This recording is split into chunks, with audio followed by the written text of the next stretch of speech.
We are counting down until the day of the trade deadline, and bear in mind the NBA trade deadline is very hit or miss. In more recent years we've seen some trades happen, but we've also had years where the trade deadline was very underwhelming. And considering the fact that there was so much player movement in the offseason, I am prepared for a potentially extremely quiet trade deadline. But for the most part, there's just so much drama in the NBA. We've seen Kevin Love literally pout about being on the Cleveland Cavaliers in the middle of the game. And I know he came out and he said, yo, guys, I shouldn't have acted that way. But whenever frustration gets to you to the point where you're expressing emotion in the middle of a game, chances are you're probably really not happy in the situation you're in. There's a reason why you're acting the way you are.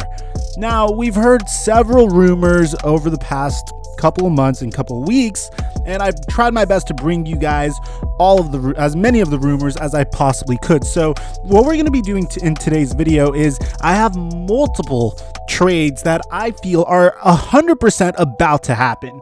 And yeah, I'm going to be very vague in these trades because obviously I'm not going to be able to put out every single nitty-gritty detail. For example, the Atlanta Hawks could easily include Cam Reddish in a trade package for a player as opposed to DeAndre Hunter because they have a very similar contract. So it really depends on the situation, but for the most part, I feel like these trades are the most likely to happen. Now, before we get started, guys, if you watch a lot of my content, you haven't subscribed yet, please take a moment to subscribe because the moment I hit 500,000 subscribers or 100,000 subscribers to turn on my notifications, I'll go full-time on YouTube. You guys already know what's going on with my channel. I've been getting hit with some copyright claims, so in the event anything happens to my channel, I'll be uploading all my content onto Instagram TV.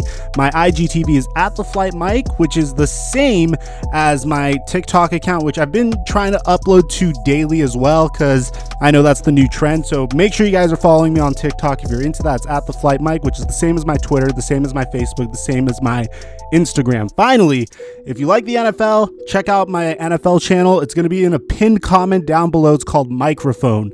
And as soon as we get to 20,000 subscribers on that, we will be uploading daily. So now that the plugging is all out of the way, let's talk about the very first trade. And for this first trade, I'm going to include trade 1A and trade 1B. And I want you guys to vote in the comment section which you think is the most likely, because there's some news associated with this first trade as well. So the very first trade that I think is going to happen is Chandler Parsons, Cam Reddish, and a lottery protected first round pick are going to get traded to the Detroit Pistons for Andre Drummond. Now, historically speaking, I know what you guys are thinking, Mike, how on earth could this happen? Because the Atlanta Hawks could have already acquired Andre Drummond had they included a first round pick. Well, you have to understand, guys, the Atlanta Hawks first round pick in this year's draft is officially the most valuable first round pick in the entire NBA at the time of this video. They are the worst team in the NBA. So chances are that's the first round pick the Pistons originally wanted to have the Hawks include, and I'm pretty sure they wanted it to be unprotected, and I'm pretty sure the Atlanta Hawks probably saw some sort of nightmare vision of what the Los Angeles Clippers did back in the 2010 to 2011 season when they traded away an unprotected first round pick and Baron Davis for Mo Williams. And guess what? That unprotected first round pick that they traded ended up becoming Kyrie Irving. Could you imagine? We almost had a situation where Kyrie Irving played with Blake Griffin and they would have been groomed together. That would have been very interesting because the Lakers probably would have kept Chris Paul, and that's a what if for a different time, but I digress. I believe that the Atlanta Hawks would include a future first round pick in order to acquire a running mate for Trae Young to grow alongside with. Bear in mind, Andre Drummond's only 26 years old and he's posting the best season of his young NBA career, which is kind of weird calling it a young NBA career because he's been very good for a very long time and he's been in the league for 7 years. Isn't that kind of nuts? But here's the thing, there's a chance this trade doesn't happen, and I know one other very likely trade scenario, and I know the Toronto Raptors are also interested in Andre Drummond, but the scenario that just makes the most sense to me, as in a team that has all the pieces that are required to acquire him and really needs him, is the Boston Celtics. So I could also see if trade 1A doesn't happen, which is the Hawks trade, trade 1B is Andre Drummond is going to get traded to the Boston Celtics for a package around Gordon Hayward and 2 future first-round picks. Now, of course, there could be other assets as opposed to those 2 future first-round picks, but I believe this makes way more sense because the Boston Celtics understand the one thing that they're missing this year that they had last year is that defensive enforcer, that guy that just strikes fear into opposing teams' hearts as they drive it inside. And in the past, they had Al Horford or Aaron Baines to do that.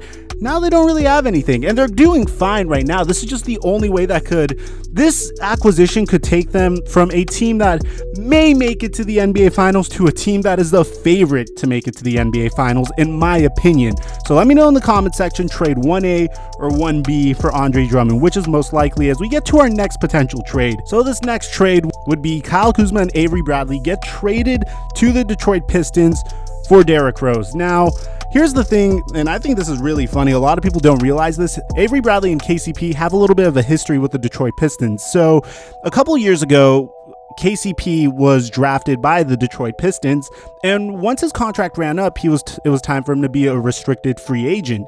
And what ended up happening is the Pistons renounced his rights and let him go and sign with the Los Angeles Lakers so they could sign Avery Bradley. So they're all linked kind of, but pretty much what I think the Lakers are in the market for, if they really want to make a trade, is a new point guard that's also a scorer. And Derrick Rose has established himself as a very, very good bench piece, a very good sixth man, and we all know how important depth is in the playoffs. Rajon Rondo is very solid for setting up plays, but I would feel way more confident in LeBron James and Anthony Davis getting some rest in the playoffs if Derrick Rose was also taking over the primary playmaking responsibilities. Meanwhile, Kyle Kuzma, who is really not fitting in this year with the Los Angeles Lakers, and I understand now that Anthony Davis is out and LeBron James was sick last night, there's a chance that Kyle Kuzma goes off and begins to look like his former self. But the issue with Kuzma isn't himself, it's the fact that he needs more touches. He needs more playing time. He said it himself. If you get me playing time, I'm going to be a baller. The more playing time I get, the better I'm going to play. And, well, when you're on a team with LeBron James and Anthony Davis, chances are you're not going to be getting the touches that you demand on a championship roster. And Kyle Kuzma is a very valuable piece. Another team would happily trade for him. And I feel like the Detroit Pistons are headed towards a full-scale rebuild. So in this scenario, they acquire Kyle Kuzma. Now, I'm going to be honest, this next trade is probably the least likely trade to happen, mainly because I feel like each team is doing so well. And I'm going with the, if it ain't broke, why fix it mentality. And that's Chris Paul getting traded from the OKC Thunder for Goran Dragic, Justice Winslow, and a first-round pick, and a potential first-round pick swap, and a second-round pick. And I just have to include all the picks because I know how Sam Presti rolls, but dude, I know Sam Presti. If the OKC Thunder are currently trending towards the playoffs in a year that's supposed to be a rebuilding year, and the Miami Heat are currently the 2 seed in the Eastern Conference, I don't think either team will do a crazy roster overhaul, but if they had to, and if the Miami Heat really felt, okay, we're another star away from taking a team surrounding Jimmy Butler, Tyler Herro, Bam Adebayo, etc., to the playoffs and potentially to the NBA Finals, I think they need Chris Paul. You need another veteran in there. It just can't be Jimmy Butler leading a bunch of youngsters into the playoffs, and I feel like they could potentially make the NBA Finals competitive if they make such an acquisition. Meanwhile, the OKC Thunder, they're continuing the exact same blueprint that they had from the beginning, and that's acquiring young talent and picks in return for our other talent. So the moment Goran Dragic gets acquired, you already know what they're going to try to do. They're going to probably try to flip him. But for the most part, I think this trade is the least likely trade to happen out of all of my trades in this video.